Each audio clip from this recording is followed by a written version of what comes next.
ఈ రోజు మనకున్న ప్రత్యేకత సరస్వతి పుష్కరాల సందర్భంలో గౌరవ ముఖ్యమంత్రి గారి ఆదేశానుసారం రాష్ట్ర దేవాదాయ శాఖ మంత్రి గారు కొండా సురేఖ గారు ఈ సరస్వతి పుష్కరాలు ఘనంగా జరపాలని మరి గత 3-4 నెలల నుంచి వారి అధికార యంత్రాంగంతో అందరినీ కూడా చురుకుగా పాల్గొనే విధంగా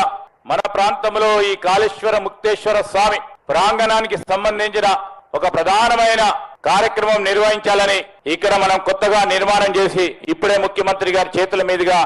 ప్రారంభోత్సవం చేసుకున్న సరస్వతి ఘాటుకు సంబంధించి అదేవిధంగా ఇప్పుడు చూడబోతాం.